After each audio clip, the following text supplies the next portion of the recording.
heard of. 250,000 Americans and children under 14 years old suffer from this disease. Here's the other thing that really got me, is that I learned that almost 2/3 of people who suffer from type 2 diabetes don't have the type of personal income that will allow them to buy the type of food they need to avoid this dreaded disease. So that was a really kind of defining moment for me, because I went back to Heartbeat after the symposium I was at where I learned this, and I was looking out over all those white tablecloths. And I had been patting myself on the back for doing this restaurant of well-being, local, organic, sustainable, and guess what? People could eat there because they could afford to spend $30 on an entree. And here I was looking at 15 million Americans who couldn't even put a ripe tomato on their table. And I felt that something had to change. So here's kind of the deal. You know, if we want to really look at who isn't, this is 2007 Hain. That's white non-Hispanic. That's all under 30%. You know, so probably the average, maybe 20%, 18% of non-Hispanic whites had the type of obesity or overweight that could lead to type 2 diabetes. When we get into the Hispanic populations, 30%. We get into African American populations, and almost 44%. So it's combined all in, about 34% of Americans now are overweight or obese, to the point where they're about to get diabetes. And if you really look at this, Hispanic and Black Americans, most of these folks are folks who rely on food stamps. So, you know, after I learned about these horrible truths, you know, I just said, I've got to do something. What can I do that's like what I'm doing with Heartbeat? How can I make it so that at least the ingredients that I can put on the table at my restaurant for folks who can afford me to cook for them and make this, you know, wonderful experience? How is that? So I founded this organization called Wholesome Way. I wanted to do something. First of all, I believe that everybody, regardless of income, wanted to put good food on the table for their family, and that everyone, regardless of income, should have a happy food day, you know, because happy food days are awesome, right? So that's what we did. Here's kind of the mission slide. We look at the most complex challenges and try to come up with really easy solutions. We strive to change the world that we eat in because we believe that it needs to change, even though it's changed. We don't believe we need rocket scientists to achieve this. We do believe that farmers and everyday Americans will be the heroes of a changed food system. We really do believe it. When we look at some of the communities that we work in, because a lot of folks, back when we founded, there was this huge movement in 2007 around the last Farm Bill to restrict foods to only healthy food. Now, some people think that's a really good idea. I think it's a horrible idea, because I know the truth of this. So in North Lawndale and Inglewood on the west side of Chicago, we have programs there. There are areas as big as 60 blocks where the only place people can buy food is at a liquor store. Not even a gas station, because nobody has cars, man. I mean, these are poor populations. They can barely afford the bus token, right? So it's kind of, it's the oddest thing in the world. You go, there's a liquor store in the back of it. It's like a gas station convenience store. And they actually have hamburger helper in the aisles, but there's no hamburger in the refrigerator case because nobody can afford the hamburger. So the hamburger helper is sitting right next to the condensed soup, as is the minute rice, as are the instant noodles, and all kinds of really little like homemade recipe type things of how you can make hamburger helper with condensed soup, or minute rice with cream of chicken soup so that you can have what we call poor man's risotto. Here's the problem. Your body consumes 50 calories of glucose an hour so your cells can divide and multiply. 400 calories of poor man's risotto turns to glucose in 45 minutes. Your body takes the 50 calories it needs. The other 300 to 400 calories go to fat stores. And fat cannot be converted back into glucose. So it completely explains why people in underserved communities are overweight and malnourished at the same time. It's very, very simple. I've learned a lot from my son. God bless him. He's a good boy, Chris and Sean. Anyway, it's not choice, it's affordability. And I felt that this whole thing of restricting what food stamps could be spent on was based on the assumption that everybody on food stamps actually can exercise a choice. You can actually choose healthier food. You can't. When you have $2 to spend on a family of four for dinner, $2, and a head of broccoli is $2, and an 8-pack of cup of noodles is like $1.49, what are you putting on the table for dinner tonight? It's not going to be the broccoli. The second ruckus that we were looking at around the last farm bill was this whole thing about the conventional ag money. You know, the money that's going to cotton, to corn, to rice, to wheat, these kind of cereal crop, highly processed carbohydrates, making these artificially inexpensive foods artificially inexpensive. That little 49-cent bag of cheese thingies probably should cost $2.50 or $3, but it doesn't, because those farmers get some help. While we kind of prefer and agree to that approach over the food stamp approach, we saw over 25 years no movement there. So when we looked at the farm bill and learned about these big ag subsidies and that they were only $12 to $19 billion a year, I say only 12 to 19 billion, that is a lot of money. But when we looked at food stamps, at this time in 2007, they were $38 billion were going to be spent on food that year by people who could actually make a choice if affordability wasn't a big deal. So our dream was kind of like, wow, here's 38, twice the money that's going to conventional ag for these cereal crops and stuff like that. Nobody's fighting over it. Why don't we look there? If we can change the way 10% of that is spent, that would be $3.8 billion to spend on food. That's in 2007. Today, 8,000 farmers markets do $1 billion. Though just shifting 10% in 2007 would have caused the need for 32,000 farmers markets. Fourfold increase, right? So, you know, we created a 2-for-1 fruit and vegetable sale, and that's what we do here.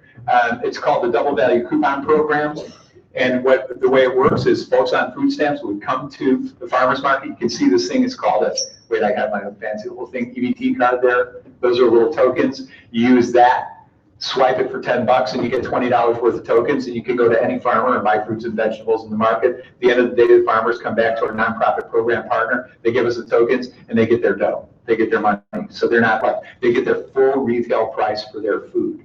We're not asking the farmers to discount anything. And these are the things: it expands affordability, increases fruit and vegetable consumption, enhances locally economic farm viability, drives consumer impact. We actually study all this stuff. We figure if you don't measure it, you can't tell a story. If you can't tell a story, you can't influence people on the far right, on the far left, and all. We have more than 2 political parties. It seems like there's only 2, but they're all kinds of sides of the aisle. We've learned in this work. And this is what we found out on the consumer side. We did like a Whole Foods survey. What's the most important thing to you about this program? 98, 92, 95, and 96% over 4 years, 3,000 SNAP consumers every year said quality of produce was the #1 reason for participating in the program. These are poor people who are supposed to not know about good food, not care about good food. If you gave them a case of broccoli, they would set it aside because they really want a $1 sandwich at a fast food place. You know, they care about good food. Second in priority, 89, 91, 93, and 94%, 4 years in a row, tied for #2 with the markets accepting food stamps, was supporting local farmers and businesses. #3, selection of produce. #4, taking part in the community. It's like a Whole Foods survey. So what we found is while poverty absolutely separates these Americans from the rest of us, it doesn't separate them from wanting to feed their families well, understanding what quality is. They simply don't have the economic ability to make the choice. And this was the other one that we really dug. Local economies, market and farm viability. This was really important to us because we were working in a lot of farm states. We had to go for farm bill change. So we wanted to see if this type of activity improved business. And it did. 3,600 farmers our programs reach. They put more land in production. They made infrastructural investments in their farms, including hoop houses, because in the shoulder seasons when it's cold and rainy and spoiled folk don't like to go to the farmer's market, people on food stamps where that's their only access to fresh fruits and vegetables, they're there, rain, sleet, snow, umbrellas, baby strollers wrapped in plastic garbage bags. It's like unbelievable what people go through to get to the markets in these neighborhoods. And farmers were buying hoop houses. They added jobs. They diversified their crop planting. For our friends on the right side of the aisle, this was small business support. There is no more classic of an American small business than a small or mid-sized farm. So that's what we did. It was pretty interesting. And here's kind of an interesting thing. We kind of came in here 2007 when SNAP was 38 billion. Here we are today, $80 billion a year spent on nothing but food. So imagine what would happen if we waved the magic wand and all food was its real price. Because at the farmer's market, you're paying the real price of food. Those farmers don't get any subsidies. And there's more than the ag subsidies. You got transportation subsidies. You have development tax credits for setting up your shop and your business. A big hog farm can not pay taxes for 20 years because they're creating jobs. None of our farmers get that are serving at a farmer's market. You know, so you really took the real price of food and put it out there. I really do believe that a significant amount of that money could be shifted to local. So, you know, it's kind of cool the way we've grown. We're now in almost 30 states, almost 400 farmers markets, working with 73 nonprofit organizations, affecting all these folks here, getting stuff done. On the incentive history, no, I got to tell you a story first. Thank you. That's my green slide saying stop. How many people believe that education is a really important part of this in underserved communities, right? Okay. If you're going to go into an underserved community where people don't have the money to afford fruits and vegetables, often they don't know how to cook them, we need to do that, right? So I believe that that's true, but I don't believe it's actually the prevailing factor anymore. When we opened Wholesome Way, we had almost $250,000 to do that type of outreach. We never spent a penny because this happened. Nelson, I can't tell you his last name, is a Bridgeport resident, 74 years old. He's raising the 3 children of his deceased sister, which is not uncommon in these communities. Comes to the market one day in Bridgeport and goes to the kohlrabi bin. How many people know what kohlrabi is? Okay, everybody knows what kohlrabi is. Awesome. It looks like a freaking spaceship and it's delicious. But it is absolutely the thorn in the side of a lot of farmers who take their stuff to market. It's a sustainable vegetable. It grows really easy. It's naturally pest resistant. You can use 100% of it. It's awesome. But in Westport, Connecticut, where my restaurant was, you know, farmer's market shopper goes by the kohlrabi. Oh my God, what the hell is that? And then they just kind of say, well, I'm going to hang over by the heirloom peaches. And I hope a friend of mine is going to go by and pick some of that up so I can ask them, because I'm not going to ask the farmer because I am a farmer's market shopper and I don't want to seem like I am not in the know.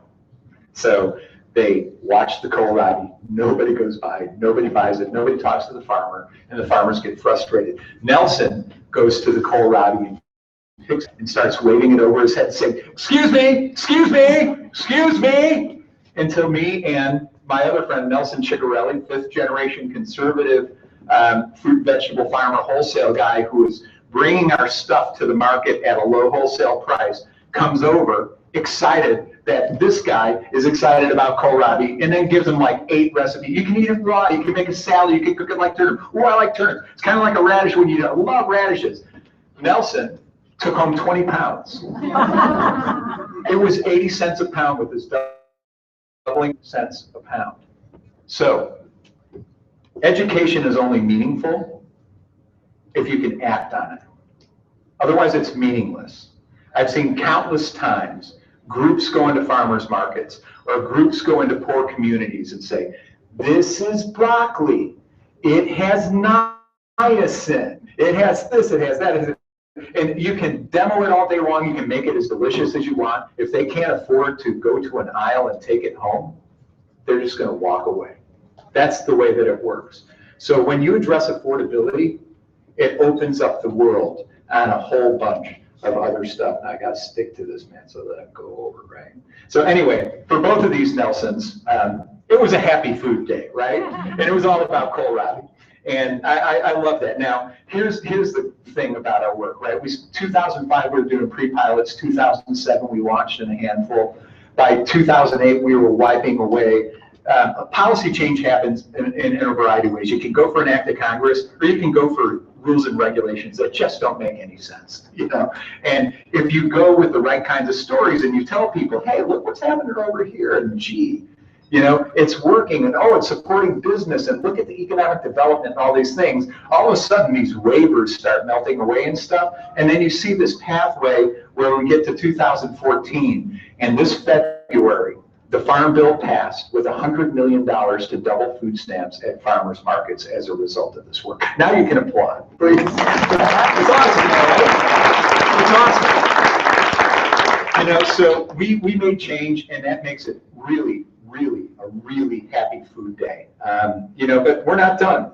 There's so much more, right? There's health policy.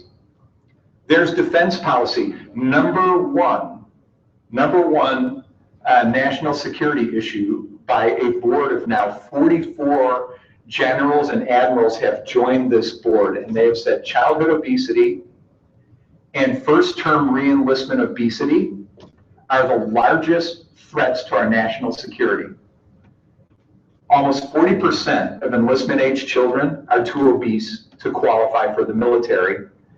Almost 40% of first-time enlistees, and these are the low pay grades, you know, privates, corporal, private first class, right? Go back to reenlist after 4 years, they become so obese in the military they can't qualify to reenlist.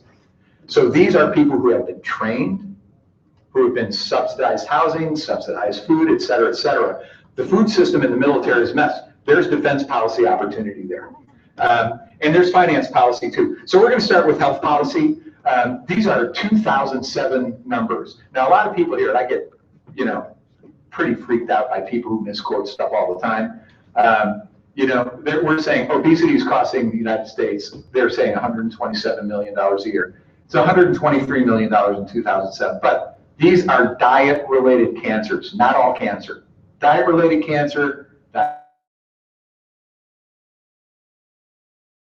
diabetes, 156 billion, high blood pressure, 66 billion, stroke, 57 billion, osteoporosis, $19 billion. $800 billion a year is paid for by the American taxpayer to treat these diseases. We spend $1,337 per every living American on treatment. We spend $1.17 per every living American on prevention. That's going to double very, very soon. They said by 2015, when this report came out, that it would be $1.6 trillion. And I'm not happy to tell you today that that's exactly where we're trending right now. It's a big deal. You know, so we have an app for that, though. You know, just like we had the doubling program, we have an app for this, and it's called the Fruit and Vegetable Prescription Program. And it's kind of cool because what we do is we look at Medicare, Medicaid law, we look at the Affordable Care Act, and we say, wouldn't it be interesting if we could actually have a program that proved food is measurable prevention? So we did. We got a hold of doctors at federally qualified community health centers. We looked at the prescription cycle. Here's how it happens right now. Someone without insurance who's poor passes out at one of their 3 part-time jobs. They go to the doctor says, wow, you're pre-diabetic. You got to change the way you eat, or the next time I see you, you're going to have diabetes. Person goes home, they do the family food budget, they go to the grocery store, look at the stuff they're supposed to be eating, they're like, I can't do that. So they don't change the way that they eat. They pass out at one of their 3 part-time jobs, they go back, they have diabetes. Now they can get free diabetes medicine for life. Because our country, and they should, are we going to allow somebody to amputate themselves to death? You know, I mean, it's a horrible disease if it goes untreated. Are we going to allow that to happen to somebody because they don't have insurance? Of course not. But isn't it kind of stupid for us to be paying like $800 billion for that stuff when it costs less to feed an entire family of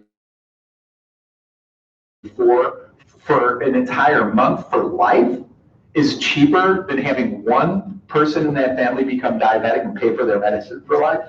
It's like, it's screwy, it's screwy. So it's nutty stuff. So anyway, that's how it works. It's a real cycle. We took the real thing, so we work with doctors. They make the prescription. They actually make a diagnosis. You are obese, you're pre-diabetic, you're hypertensive, or you have comorbidities that lead to the fact that you're actually going to have this problem. We're going to give you a prescription. You're going to go to the dietitian to get it, to the nutritionist. They're going to counsel you on healthy eating, and then community health work market, and you're going to get free fruits and vegetables, and you're going to come back if you want your prescription filled every month and be measured for health outcomes.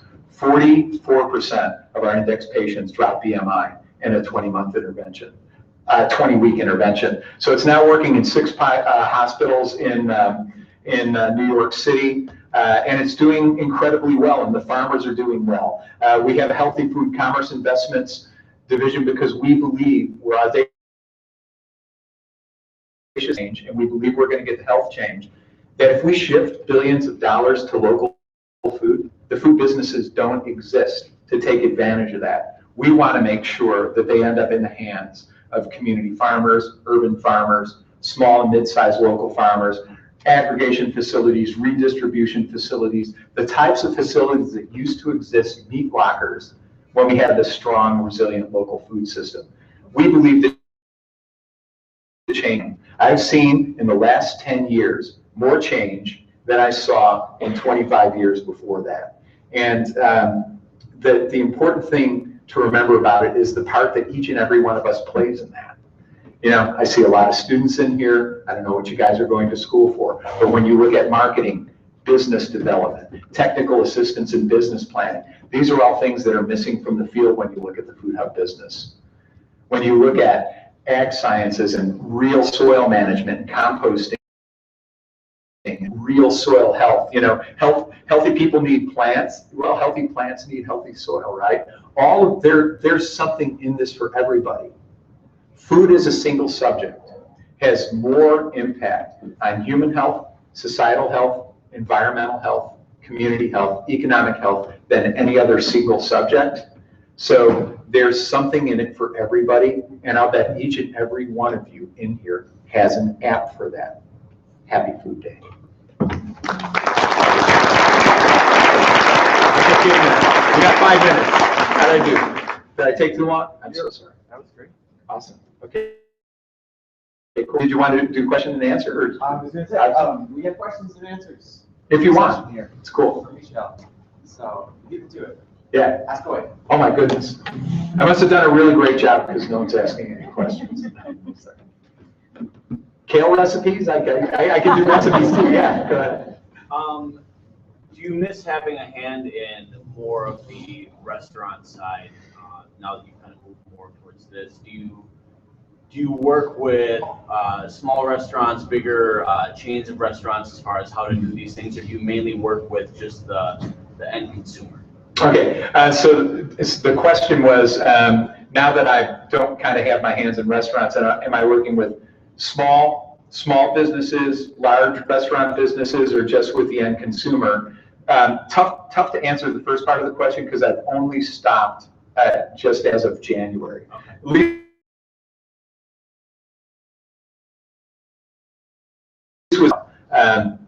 But I believe in working with restaurants of all sizes. You know, it's interesting because a lot of people say, I'm going to take the long way around, but it'll answer your question. Like the community gardening movement is quaint. You know, it's not scalable. 1943, we were writing a piece for the Maine Policy Review in 2007. Found this speech by Franklin Roosevelt because that was the beginning of the food stamp plan. But in 1943, started off his address with the statistics from the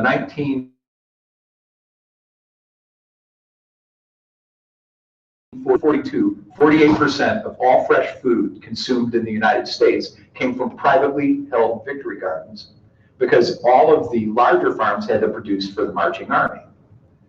In 1942, we were at almost exactly half the population we were today. So if today those same gardens were in production, 24% of all the fresh food we would eat this year in America would come from privately held victory gardens.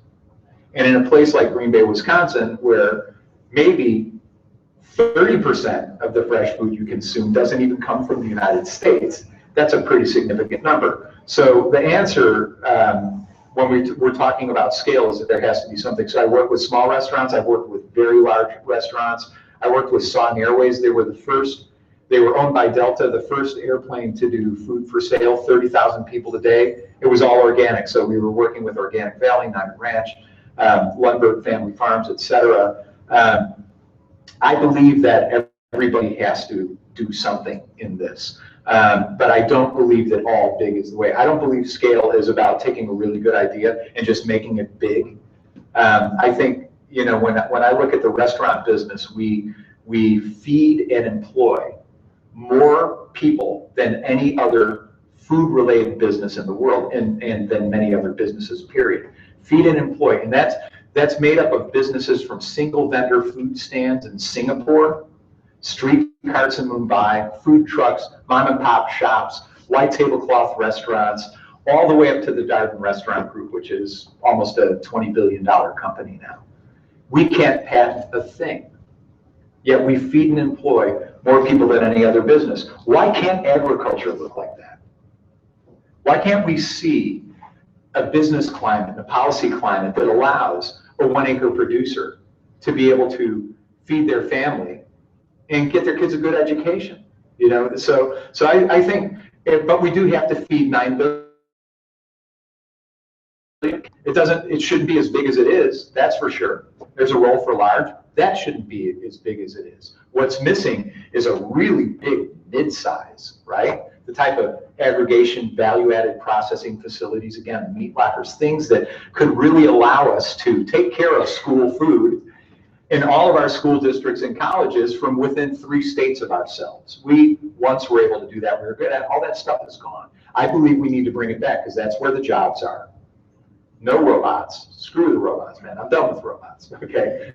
I mean, it's like, look how many cars are being recalled because these efficient robots are building the car. It's crazy, right? So I work with businesses of various size and consumers of all, you know, from white tablecloth. If it wasn't for white tablecloth restaurants, heirloom tomatoes wouldn't be in Piggly Wiggly.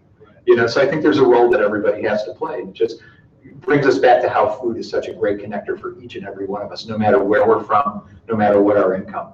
Was that an okay answer? Yeah, I'll ask you a follow-up to it. Yeah. So if there needs to be a bigger mid-size, if that needs to be the focus, because right now, organic and local and all that is great, but if I go to the farmer's market and I want to buy a pound of organic bacon, it's $10, and I'm not on food stamps, so I don't have that 2-for-1 Right. produce or anything like that. So it's really the middle working class that is struggling to afford maybe the better things opposed to the low income things. So I work, I'm sure you're familiar with Bon Appetit Management. Oh, sure, absolutely. I work for them. Mhm. So I see that company Yeah, they do as great work. a bigger company that is need these vegetable processing plants. But will that actually happen from this consumer level, or does the focus need to shift more to the larger food scale providers? So whether it be Sodexo, Aramark, any of those other companies that can make a bigger impact? Because one thing that's great about some of these larger companies is they have their weight to throw around for good. So they can say, you know what, we're not going to buy gestation crate pork starting in 2015. If we started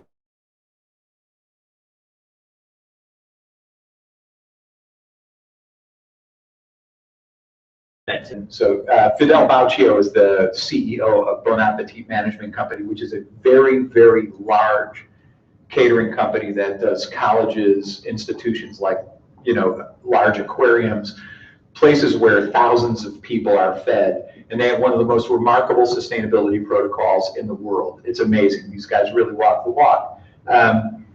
There's a hidden subsidy system within those really large broadliners and food service companies, and it's called incentives, but what it really is, it's kickbacks. Yeah. And you know, the elasticity between the incredibly low price of food when you can move a lot of volume and what you can tinker with in the menu prices that you're charging your clients leave a lot of room to make all the decision makers, from the executive vice presidents of the company to the regionals to the actual food procurement person on the site, give them additional income that vests them in a reason not to make a change. So that's a tough one. So that's a policy issue. What I can tell you is that right now Cisco has just publicly announced that there's a gap, a $25 billion gap in unmet institutional demand for local. So hospitals, hotels, restaurants, colleges, institutions want it. The broadliners can't do it with their current system and infrastructure. They can't. Cisco's not going to drive an 18-wheeler around to 150 different farmers to get 2 deliveries of sugar snap peas to a really large end user, right? So there are business opportunities there, and the thing that's preventing that from happening is actually finance policy. So when we look at treasury policy and we look at the way that CDFI funds are used right now, there are lots of opportunities to provide more equitable financing and financing that actually matches the risks that these food businesses take so that these mid-sized businesses have the same shot at business. Why can't, 30 mid-sized businesses going into a state get 20 years tax-free like one hog facility? Aggregate. Just like in lending money, it costs the same amount to lend $10 million as it does to lend $1 million. So why make 10 $1 million loans available to mid-sized businesses when you just give a $10 million loan to and just have those costs off? So there's a lot of finance policy, and that really is just some language changes. Frankly, they can make more affordable financing available for everybody. And I think you would see that type of opportunity would be the engine of change. And the answer to the $10 bacon thing is, we need to look at that. We do need to look at these subsidies and take them away from the bacon that actually should be $10, but it's not because they're getting price supports that they really shouldn't be getting. So I think you create more jobs when you look at these types of facilities. We're really talking literally about 1 million jobs when you look at the processing, the meat processing, restoring these mid-sized businesses, the aggregation, the distribution companies. That would be, if we could get back to 4% unemployment, what would that do to the economic value of the American dollar spent here at home? Any other questions of any kind? I said food, I even do kale recipes, yeah. I'm on the board of a local food pantry in a rural area. How do we bring these types of programs to rural areas? Do you have on the board of a food pantry in a rural area and is wondering how we bring programs like this to rural areas. These programs are in rural areas, so they're in Appalachia. It's now a statewide program in Maine. It's about to become a statewide program in New Hampshire. There's a group called Fair Food Network across the lake in Michigan that's in 145 markets throughout all of Michigan, urban and rural, Detroit, everywhere. With this federal money in the Farm Bill, it's a real opportunity. But communities need to show the will. It's very much like when the Women, Infants, and Children program came out, Nutritional Assistance Program. It was first proved privately, like we did with this doubling the food stamp thing. And there was a 8-year period to it, but it had to be matched. So, for instance, if Green Bay wanted it, or let's say that Tomahawk, Wisconsin, wanted to do a doubling program, or Stevens Point, that's a good one because even farmers are relying on food stamps there. The community needs to get together and put some money into it, whether it's philanthropic, community foundation, city money, whatever it might be. If they put money into a program that doubles the value of these benefits at farmers markets, it automatically draws down an equal amount of the federal dollars into the community. So over a 5-year period, there has to be some kind of a financial commitment from the communities that want to see these types of programs. But our goal in the next Farm Bill, and I believe that people told us we would never get anything in a Farm Bill, so that we got 100 million, which has penciled us because it's a $900 billion piece of legislation. But we believe in the next Farm Bill, we can get that close to $1 billion and have no match whatsoever. So we see, and we're hoping within the next 5 for this to be a program that's just available. You just apply for it and you get it. You don't have to go out and raise money to be able to draw money down from the feds. And I can talk to you more offline about that, if you like. Yes, hi. I just wanted people to know that Green Bay does have EBT at the farmers market, and we also have the UWGB program. Oh, awesome. You guys are eligible for a FitNet app. It's funded philanthropically, and we will be applying for the grant, and I want to thank you for the work that you've done to make those grants. Oh, you're welcome. Yeah, it's awesome. There were a whole bunch of us in the whole thing. It was really, really cool to see it come together. It just feels really good that we actually got something. Felt like we reclaimed our democracy through food. It's cool. Thanks for that. And yes, hi. I personally could use the education. Do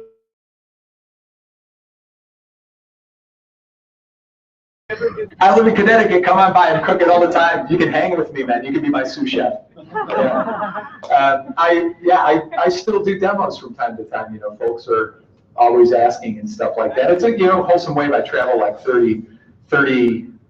Could Alec arrange that? Yeah, there we go. Yeah. Yes. Kind of a follow-up actually about that. Does your program include anything about like education of recipes or how to make anything? Thank you. Yeah. So we, the way we spread quickly and grew so fast is our program is really more a network of programs. So we partner with 73 on-the-ground community-based nonprofits throughout the country. Every single one of them does demonstration recipes in their CSA boxes. Even we'll partner with a lot of the land-grant universities. Some of them do SNAP Ed classes, WIC Ed classes, where they actually go into the depths of the nutritional content of the food. But every one of our 73 partners, all the markets that we're in have do cooking pilots and demonstrations. And they're all using stuff that's at the market that day. One of the more successful ones is 61st Street in Hyde Park in the city of Chicago. They had celebrity chefs from Chicago, Rick Bayless and Paul Kahn, coming and doing demos, and 25 people would show up at the demo. The market master and the executive director of Experimental Station heard community members talking about this woman named Shakti, who is like this kick-ass cook, and bet that she beat him. So they arranged an Iron Chef between her and Paul Kahn one day. Like 175 people showed up. And then the market was like forever busy after that. So they started having Shakti and other people in the community that were interested in cooking go to Paul's kitchen and go to Rick's kitchen. They teach them how to cook and how to improve and do things like, maybe not as much, replace some of the lard with grapeseed oil. Here's a way to cook this lighter and stuff. And then these folks go back to the market and do their own little cooking demonstrations. And they're the best attended that we've seen. So yeah, it's happening. But what we love to see, and I think what the communities love to see, is when people who are curious about it engaged and do it as well. So yeah, I'll show you how to cook if you show somebody else how to cook. Okay, how about that? Good. Yes. So, And then, just for your information, it was free tonight, and you're involved with the dlife.com. You do cooking. oh yeah, I I almost actually forgot about that. use it a lot Well, thanks. for some of my clients because I don't have a kitchen to show. So if people go to dlife.com. Yeah, dlife.com. D as in Donald, life.com. And I was their culinary correspondent for years. It's kind of like a public service thing for me because it used to be on CNBC. It was like a talk show for people with diabetes. But I mean, the food it's all whole food, natural food. It's all good stuff. It's real stuff. And yeah, and their videos too. So there you have it, man. They're the cooking demos delivered straight to you, courtesy of dlife.com. Thanks for that. Huh? I don't get to taste it. No, well, you can just go on. You'll be fine. Yes. You talked about reduced transportation costs, how that would be a big factor in this. And then let's say you have chickens, and you want to have chickens in your own yard. Do you think that, and then obviously you get the eggs, Yeah. 20 feet away.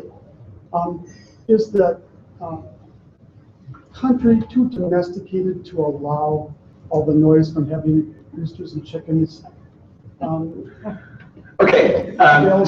So two questions. One is food miles, I'm thinking transportation costs. And the other is, and having your own chickens. I have 10, by the way.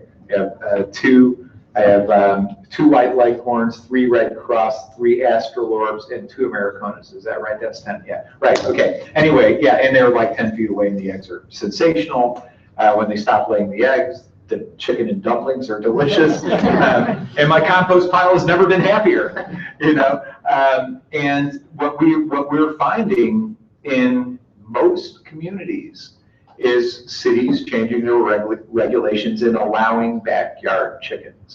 It's happening. I don't know if it's happening here. East Coast, it's, you know, Maine, New Hampshire, Vermont, Connecticut, Massachusetts, Pennsylvania, New York. That I can't think of a state in our region that disallows it. Even Brooklyn now has passed an ordinance where people can have chickens in Brooklyn. And there used to be chickens in Brooklyn. So it's happening. You know, it's happening. And the interesting thing is that that's a great place for anybody in this room to play. It's like, if you're in a community where it's not happening, you know, that whole squeaky wheel thing, I watched it when I was trying to open my restaurant and get a 3-foot square sign instead of a 2-foot square sign in a really crappy location, you know? And it's like, I showed up with like, you know, 5 or 6 supporters and thought it would be great. And there was one person that was just like, I hate signs, just, and really was loud about it. And they disallowed my sign. So then we went back to 40 of my customers to come in. And we got signed. That same person was there, but was the only voice. And I kept going back at it again and again and again. If you want chickens, if you have an ordinance that's preventing you or others from being able to raise your own chickens, you know, change it. It can definitely get changed. You know, it's part of reclaiming our democracy. We don't have to just, democracy isn't just going to the ballot box and pulling the lever on one day, you know, every 2 years. It's how, I see 2 candidates, I don't want to vote for either one of them. How did that happen? You know, so how do we get engaged so that we're having a voice in the candidates that we're fielding? And a lot of it starts with who gets on city council, you know, and how do they get on city council? What have they done for us lately? And you know, when I look at something like your kids, one of the richest things for my kids was, you know, I have a 1/4-acre organic vegetable garden. Last 13 years, I built it in honor of my mom, who was in the process of passing. And I was raised that way, or I wouldn't be who I am today. And I wanted to do that for my kids. It's been the most amazing thing I've ever done for them. I can't do it without the chickens, you know. So we were like getting forgiveness for the longest time. And they actually could feel law on it, the forgiveness law, because once the Nishans have chickens, everybody else can have chickens. What's the big deal? It was like a no-brainer. But fight for it. What about the rooster part of it? Oh, the rooster part? Well, you know, what's interesting to me is I don't mind, you know, people saying you can have chickens if you don't have a rooster, you know, depending on, you know, certain areas of town, there's 3 acres, other places people are close. You know, we don't have roosters because for me, economically, it works out to just buy a pullet. A pullet's $10. You know, my chicken stops laying eggs and it goes into the dumpling pot and I go spend $10, I get another pullet and I got 3.5, 4 years of eggs. It's awesome. Works for me. And the trouble for me of incubating and keeping flocks separate and stuff, and I think a lot of American families don't have time for that, but I think the opportunity for people that are in the bird business to sell pullets and poults is, you know, pretty significant. So sometimes maybe giving up the rooster is part of the, you know, concession to actually get the chicken ordinance passed, depending on what type of an area it is. But they do have roosters in Brooklyn. There you go. Good. Yeah. Well, Okay. I know there's some questions. I'll be around for a while. You see me around? Yeah. We're about 7:15, so I figured we were going to kind of put in our closing remarks, say thank you to each show.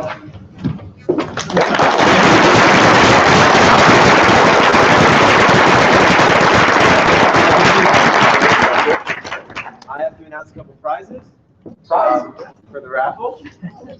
Have some dessert. Remember your questions. So I'm going to rattle these off. Listen for your name. So Margie Lindblom, you won the fork. Go ahead and claim your prize. Sherry Zellner, you won the 55. go ahead and claim your prize. Now, Jenny Draxter, the certificate to Chives. Is Jenny here? Okay. We have Evan Polkinghorn. All right. Mallory Porcaro, you won a gift certificate to Oli Cannoli. That's what that is. Sarah Larson. Kimberly Spig. Amber Brownland. Elysia Campbell. Ashley Keenan. Emily Ogginston. Amanda Fellison. Mega Jozanis.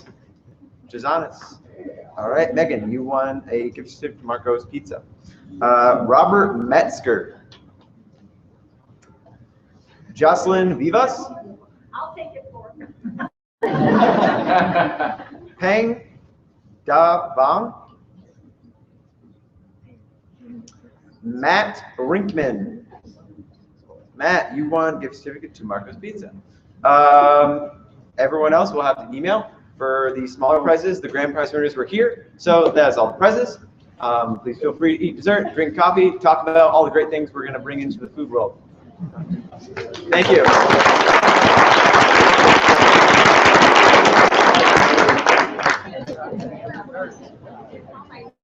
Did it work out okay? I didn't do my last slide. Who equals 3? Oh, that is so neat. I hate it back. Yeah, it's really great talking. Oh, thanks. Yeah, likewise, man. That's great that you work. So you work for, where do you work for Bamco? Oh, awesome. Where I got my first pig. Oh, really? Yeah, Appleton. Well, Appleton. That's where. Yeah, it's dead. Oh, okay. Yeah, he died like 40 years after we started buying from Quint Resin. Yeah, so the funny thing is, he had an orchard and pigs. So it's like, I'm like, he's got. There's a place that I just went to. Sick kid.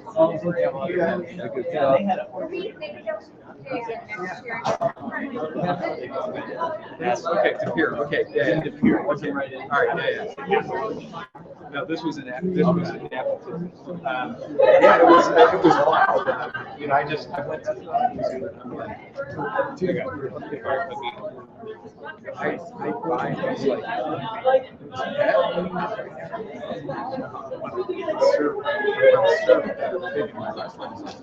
oh, you want to kill it? Yeah, I'm going to kill it. He's like, well, you know, I'll come out. I'll pay you for an advance, you know, pay up front, you know, I'll come, we'll kill it together, I know how to do it, you know, small and scrape it, whatever. It's like, what the hell? So we tried it. So I had him and his wife and 2 kids, and they came in.